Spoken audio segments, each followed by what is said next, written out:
Parshas VAYEITZEI, the inner dimension, insight into the weekly Torah portion by Rabbi YITZCHAK GINSBURGH. Parshas VAYEITZEI, Jacob's two wives.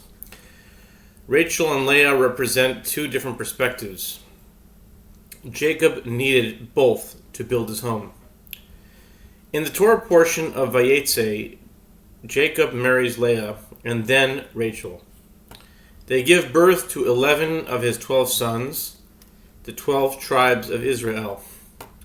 When Joseph was born, Rachel gave meaning to his name, saying, "God will add me another son." This alludes to the birth of Benjamin, Jacob's 12th son. Abraham and Isaac's households included Ishmael and Esau. They were foreign elements who were eventually dispelled. By contrast, Jacob's family is the consummate Jewish home from which the Jewish people have evolved. Jacob was the first to refer to the Temple Mount as a house of God. In the following Torah portion, Jacob built himself a house. The Torah and the prophets refer to the entire Jewish people as the house of Jacob. Jacob has a unique relationship with his home and household. Every detail mentioned concerning the development of Jacob's home has great significance. Here we focus on the difference between his two wives, Rachel and Leah.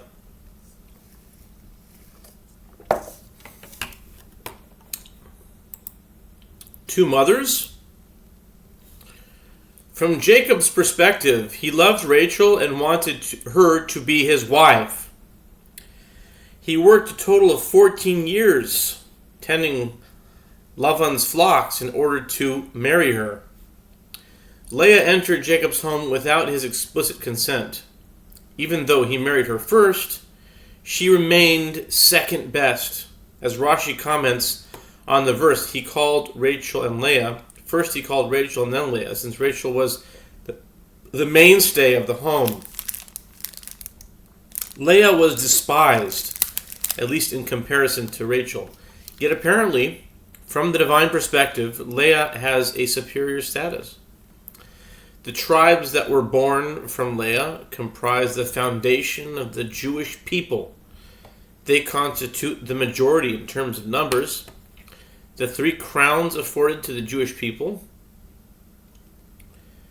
were all granted to Leah's sons: the crown of priesthood, the kahuna, the crown of Torah,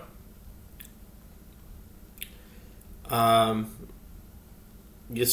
I'm guessing that is, crown of Torah, and the crown of kingdom. That's Yehuda.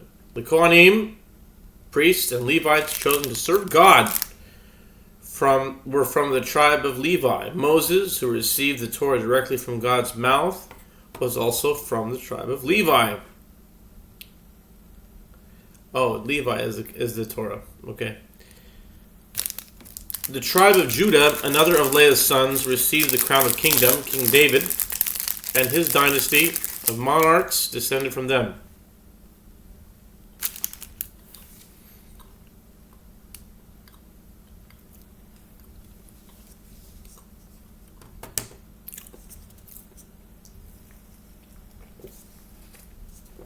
Furthermore, since the exile of the 10 tribes at the end of the first temple period, the tribes of Manasseh and Ephraim were born from Rachel's son Joseph, were lost to the Jewish people. Many Jewish people today descend from Leah's offspring.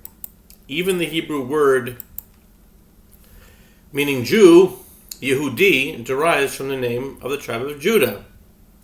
Nonetheless, like Jacob, we are also closely attached to Mama Rachel, which means Mother Rachel in Yiddish. She awaits our return from exile, as the prophet states, Rachel weeps for her sons. Even those Jews who are not descended directly from Rachel are considered her children.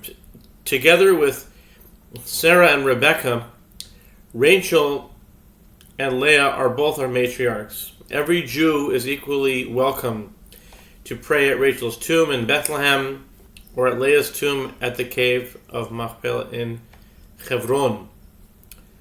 We can turn to either of them as we would to our own mother, like an infant in his mother's arms, or a lost child who finally finds his way home. In general, the tribes are inter-included with one another, and each includes facets of all the others. Thus, we are children of both Leah and Rachel. These two pillars of Jacob's home, Rachel and Leah, are the deepest foundations of the Jewish people.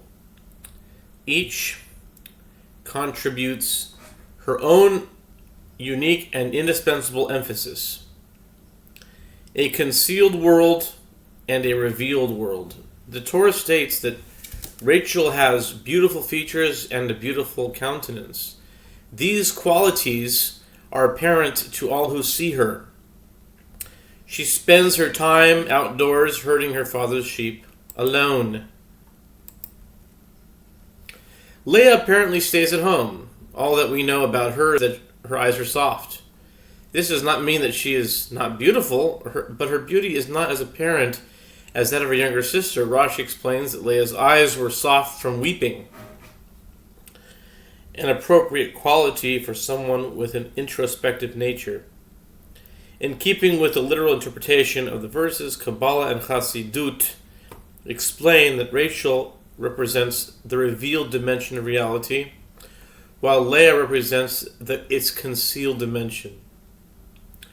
One illustration of the difference between these two dimensions is the distinction between the world of halacha, Jewish law, representing the Torah's revealed dimension, and Midrash, Kabbalah, and Chassidut, which represent various levels of the Torah's inner, more concealed dimension.